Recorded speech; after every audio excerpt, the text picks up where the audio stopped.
Esau's lost blessing. As soon as Isaac had finished blessing Jacob, when Jacob had scarcely gone out from the presence of his father Isaac, his brother Esau came in from his hunting. He also prepared savory food and brought it to his father, and he said to his father, "Let my father sit up and eat of his son's game so that you may bless me." His father Isaac said to him, "Who are you?" He answered, "I am your firstborn son, Esau." Then Isaac trembled violently and said, "Who was it then that hunted game and brought it to me, and I ate it all before you came, and I have blessed him? Yes, and blessed he shall be." When Esau heard his father's words, he cried out with an exceedingly great and bitter cry and said to his father, "Bless me, me also, father." But he said, "Your brother came deceitfully, and he has taken away your blessing." Like in modern times, I feel like a person would have given their son another blessing anyway. I feel like the child would have been pacified. But Isaac didn't do that with Esau. He didn't pacify him. He said that was your blessing, and someone was deceitful against you. And because that person was deceitful, you lost your blessing. It's like I'm so confused about this entire scenario, how this came to be.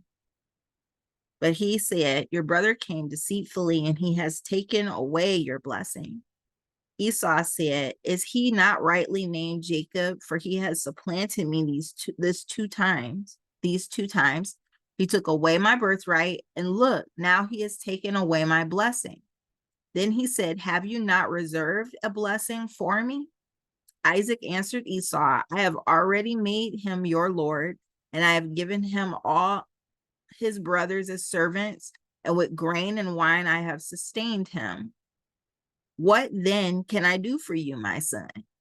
Esau said to his father, so he's like, "What can I even do for you? After I've already given him all of that, I don't have any other blessing. I have nothing else I can even give you." Esau said to his father, "Have you only one blessing then, father? Bless me also, father." And Esau lifted up his voice and wept. And his father Isaac answered him, "See, away from the fatness of the earth shall your home be, and away from the dew of the heaven on high. By your sword you shall live, and you shall serve your brother. But when you break loose, you shall break his yoke from your neck. When you break loose, you shall break his yoke from your neck." Esau said to his father, "Have you only one blessing, father? Bless me also. Bless me also, father." And Esau lifted up his voice and wept. Then his father Isaac answered him, "See, away from the fatness of the earth shall your home be, and away from the dew of heaven on high. Away from the dew of heaven on high. By your sword you shall live, and you shall serve your brother. But when you break loose, you shall break his yoke from your neck." When you break loose. That's interesting. I don't know what any of that means. Jacob escapes Esau's fury. Now Esau hated Jacob because of the blessing with which his father had blessed him. And Esau said to himself, "The days of mourning for my father are approaching. Then I will kill my brother Jacob." But the words of her elder son Esau were told to Rebekah. So she sent and called her younger son Jacob and said to him, "Your brother Esau is consoling himself by planning to kill you. Now, therefore, my son, obey my voice. Flee at once to my brother Laban in Haran, and stay with him a while until your brother's fury turns away, until your brother's anger against you turns away, and he forgets what you have done to him. Then I will send and bring you back from there." Why should I lose both of you in one day? So how would he even forget? It's such a big thing. How would he even forget? Why should I lose both of you in one day? Then Rebekah said to Isaac, I am wary of my life because of the Hittite woman. If Jacob marries one of the Hittite women, such as these, one of the women of the land, what good will my life be to me? Then Isaac called Jacob and blessed him and charged him, you shall not marry one of the Canaanite women. Go at once to Padan Aram, to the house of Bethuel, your mother's father, and take a wife from there, one of the daughters of Laban, your mother's brother.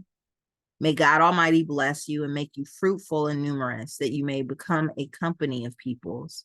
May he give to you the blessing of Abraham, to you and to your offspring with you, so that you may take possession of the land where you now live as an alien, land that God gave to Abraham. Thus Isaac sent Jacob away, and he went to Padan Aram, to Laban, son of Bethuel, the Aramean, the brother of Rebekah, Jacob and Esau's mother. Esau marries Ishmael's daughter. Oh, wow. Esau marries Ishmael's daughter.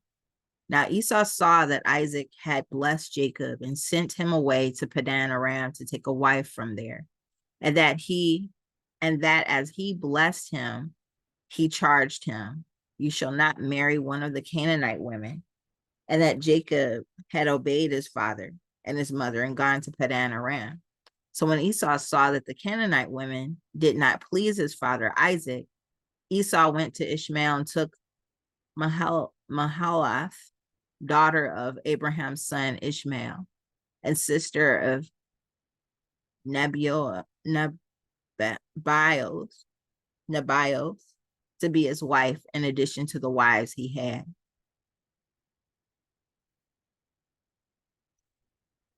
When Esau saw that the Canaanite women did not please his father Isaac, Esau went to Ishmael and took Mahalath, daughter of Abraham's son Ishmael, and sister of Nebaioth, to be his wife, in addition to the wives he had.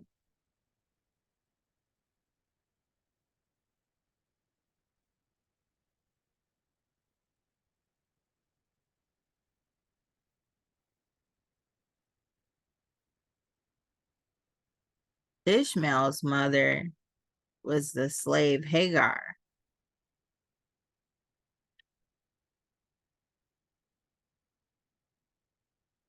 So I'm just kind of trying to place that in my brain somewhere. I'm not sure exactly where to place that in my brain yet. Jacob's dream at Bethel. Jacob left Beersheba and went toward Haran.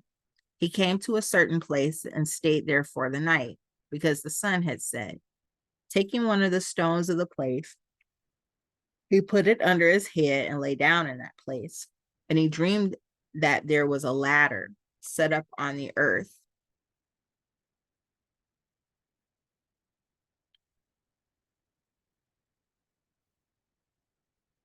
The top of it reaching to heaven, and the angels of God were ascending and descending on it.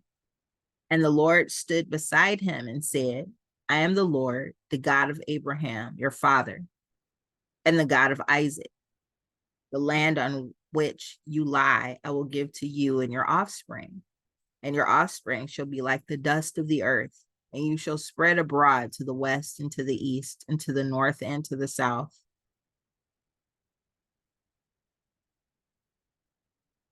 And all the families of the earth shall be blessed.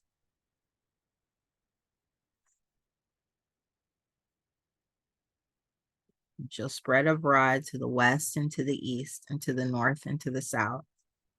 And all the families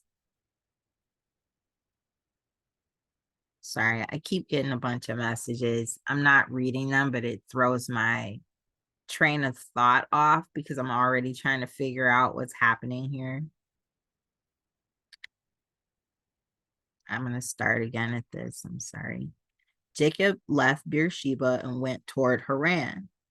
He came to a certain place and stayed there for the night because the sun had set. Taking one of the stones of the place, he put it under his head and lay down in that place. Oh, Jacob's ladder. And he dreamed that there was a ladder set up on the earth, the top of it reaching to heaven, and the angels of God were ascending and descending it. So they're coming up and down this ladder. And the Lord stood beside him and said, I am the Lord, the God of Abraham your father and the God of Isaac.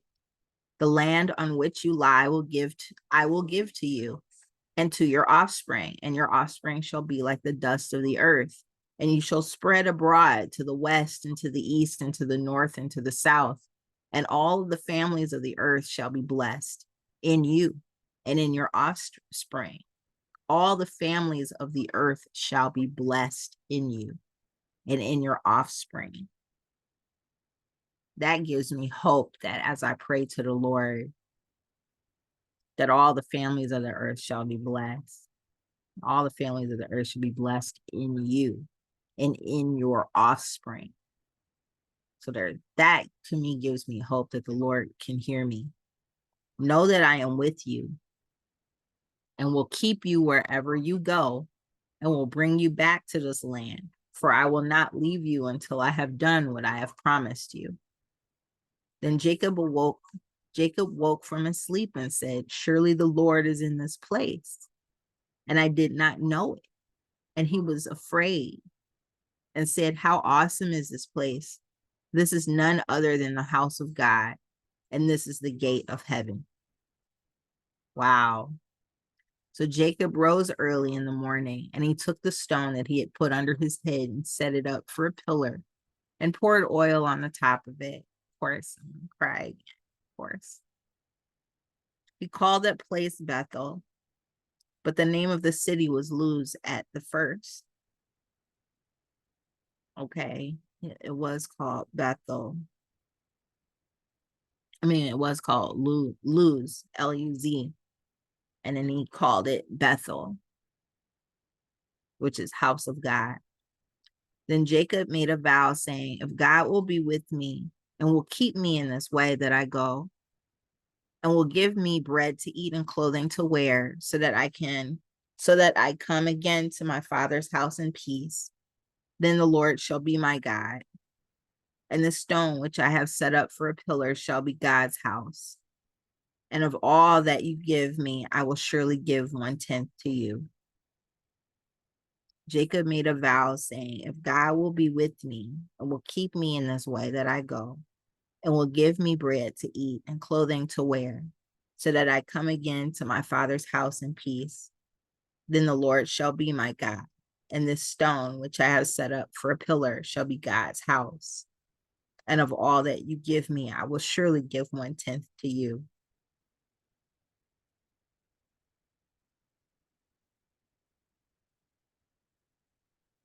This is Genesis 29. Jacob meets Rachel.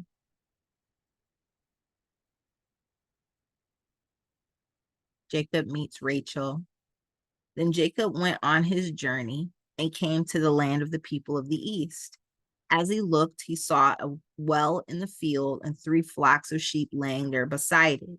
For out of that well the flocks were watered. The stone on the well's mouth was large. And when all the flocks were gathered there, the shepherds would roll the stone from the mouth of the well and water the sheep and put the stone back in its place on the mouth of the well. Jacob said to them, my brothers, where did you come from? They said, we are from Haran. He said to them, do you know Laban, son of Nahor? They said, we do. He said to them, is it well with him? Yes, they replied. And there is his daughter Rachel coming with the sheep. He said, look, It is still broad daylight. It is not time for the animals to be gathered together. Water the sheep and go pasture them. But they said, we cannot until all the flocks are gathered together and the stone is rolled from the mouth of the well. Then we water the sheep. It is not time for the animals to be gathered together. Water the sheep and go pasture them. But they said, we cannot until all the flocks are gathered together and the stone is rolled from the mouth of the well. Then we water the sheep.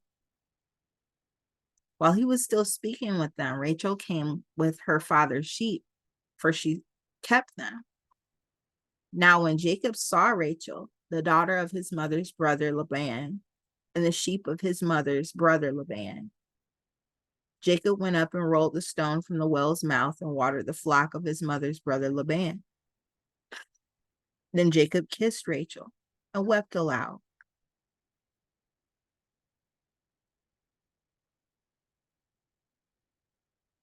And Jacob told Rachel that he was her father's kinsman and that he was Rebekah's son. And she ran and told her father. When Laban heard the news about his sister's son Jacob, he ran to meet him. He embraced him and kissed him, and he brought him to his house. Jacob told Laban all these things, and Laban said to him, surely you are my bone and my flesh. And he stayed with him a month. Jacob marries Laban's daughters. Then Laban said to Jacob, because you are my kinsman, should you therefore serve me for nothing? Tell me, what shall your wages be? Now Laban had 2 daughters. The name of the elder was Leah, and the name of the younger was Rachel. So he asked him, okay. Leah's eyes were lovely, and Rachel was graceful and beautiful. Jacob loved Rachel, so he said, I will serve you 7 years.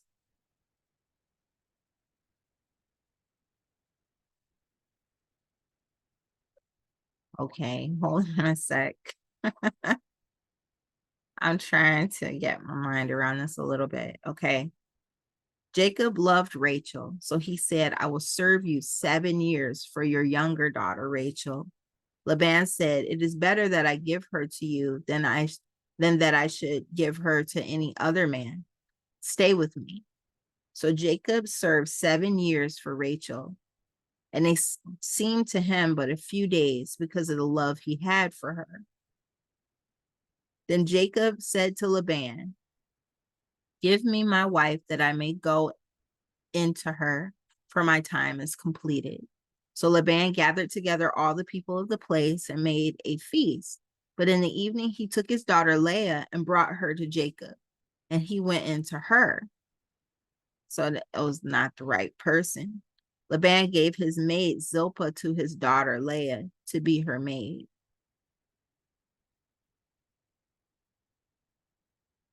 When morning came, it was Leah.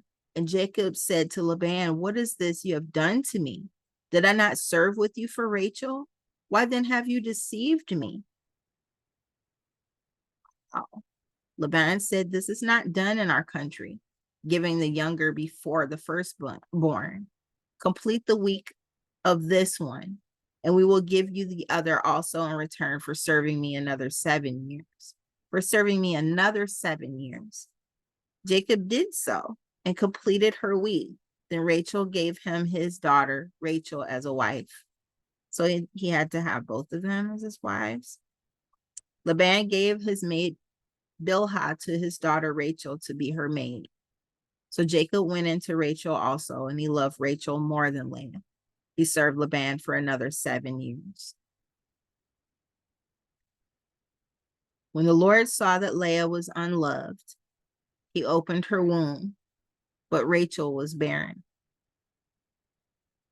When the Lord saw that Leah was unloved, it wasn't her fault. It was this, she was in the middle of this stuff. When the Lord saw that Leah was unloved, he opened her womb. But Rachel was barren. Leah conceived and bore a son, and she named him Reuben.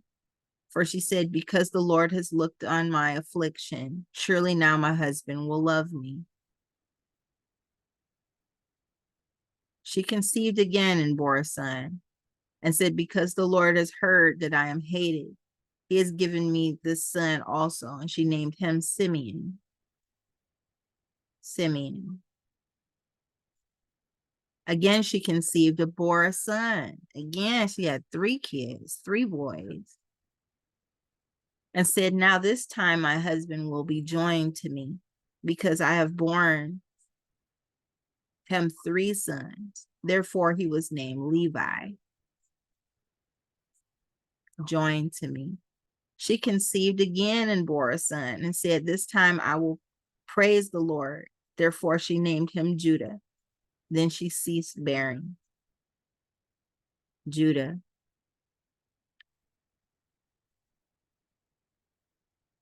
Wow. When Rachel saw that she bore Jacob no children, she envied her sister, and she said to Jacob, give me children, or I shall die. Wow. Jacob became very angry with Rachel and said, am I in the place of God, who has withheld from you the fruit of the womb? Then she said, here is my maid Bilhah. Go into her, that she may bear upon my knees, and that I too may have children through her. So she gave him her maid Bilhah as a wife, and Jacob went into her, and Bilhah conceived and bore Jacob a son. I can't see how that would make her feel better. Then Rachel said, God has judged me and has also heard my voice and given me a son. Therefore she named him Dan. Rachel's maid Bilhah conceived again and bore Jacob a second son. Then Rachel said, with mighty wrestlings, I have wrestled with my sister and have prevailed. So she named him Naphtali. With mighty wrestlings, I have wrestled with my sister and have prevailed. So she named him Naphtali. When Leah saw that she had ceased bearing children, she took her maid Zilpah and gave her to Jacob as a wife. Then Leah's maid Zilpah bore Jacob a son, and Leah said, good fortune. So she named him Gad. Leah's maid Zilpah bore Jacob a second son, and Leah said, happy am I, for the women will call me happy. So she named him Asher. Asher.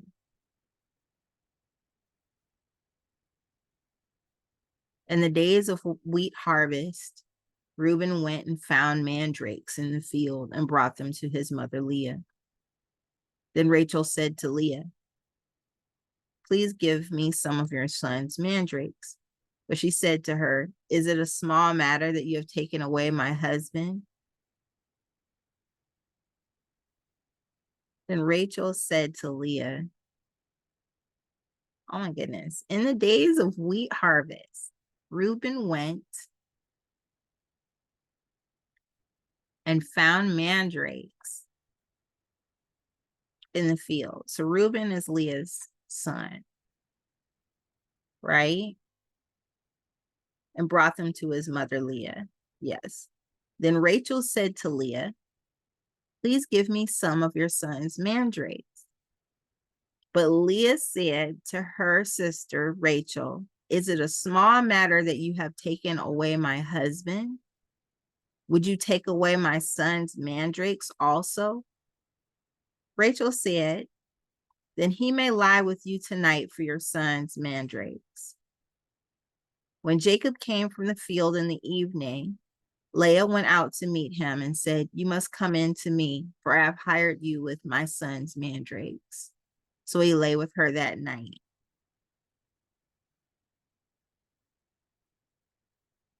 And God heeded Leah, and she conceived and bore Jacob a 5th son. Leah said, God has given me my hire, because I gave my maid to my husband. God heeded Leah, and she conceived and bore Jacob a fifth son. God heeded Leah, and she conceived and bore Jacob a fifth son. God heeded Leah, and she conceived and bore Jacob a fifth son.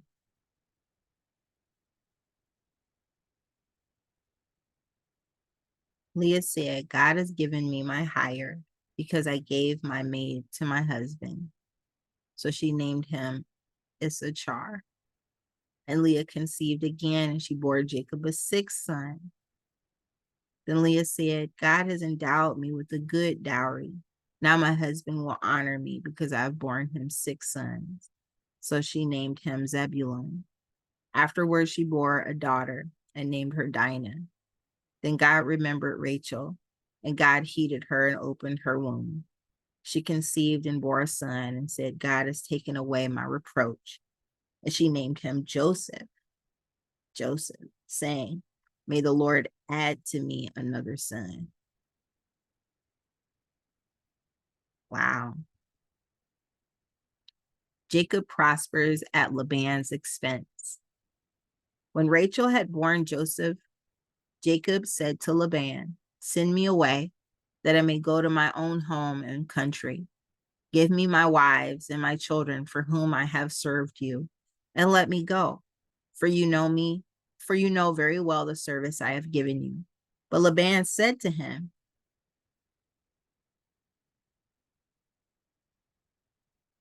if you will allow me to say so, I have learned by divination that the Lord has blessed me because of you. He learned by divination that the Lord has blessed me because of you. Name your wages and I will give it. Jacob said to him, you yourself know how I have served you and how your cattle have fared with me, for you had little before I came, and it has increased abundantly, and the Lord has blessed you wherever I turn. But now, when shall I provide for my own household also? He said, what shall I give you, Jacob? He said, what shall I give you? Jacob said, you shall not give me anything. If you will do this for me, I will again feed your flock and keep it. Let me pass through all your flock today, removing from it every speckled and spotted sheep and every black lamb and the spotted and speckled among the goats, and such shall be my wages. So my honesty will answer for me later when you come to look into my wages with you. Everyone that is not speckled and spotted among the goats and black among the lambs, if found with me, shall be counted stolen. Oh, he said that he's going to take all the speckled and spotted sheep, every black lamb, the spotted and speckled among the goats, and such shall be my wages. And his honesty will answer for him later. And when he comes to look at his wages, any that's not speckled or spotted among the goats and black among the lambs, if found with him, shall be stolen. Laban said, good, let it be as you have said. But the day Laban removed the male goats that were stripped and spotted and all, but that day Laban removed the male goats that were stripped and spotted and all the female goats that were speckled and spotted, everyone that had white on it, and every lamb that was black, and put them in charge of his sons. And he set a distance of 3 days' journey between himself and Jacob, while Jacob was pasturing the rest of Laban's flock. So he went and took all the animals that Jacob said that he was going to keep for himself. He took them out and gave them to his son so that there weren't none like that. Jacob took fresh rods of poplar and almond and plane and peeled white streaks in them, exposing the white of the rods. He set the rods that he had peeled on the fronts of the flocks in the troughs, that is, the watering places where the flocks came to drink. And since they bred when they came to drink, the flocks bred in front of the rods. And so the flocks produced young that were striped, speckled, and spotted. Jacob separated the lambs and set the faces of the flocks toward the striped and the completely black animals in his flock of Laban. And he put his own droves apart and did not put them with Laban's flock. Whenever the stronger of the flock were breeding, Jacob laid the rods in the troughs before the eyes of the flock, that they might breed among the rods. But for the feebler of the flock, he did not lay them there. So the feebler were Laban's, and the stronger Jacob's. Thus the man grew exceedingly rich and had large flocks and male and female slaves and camels and donkeys.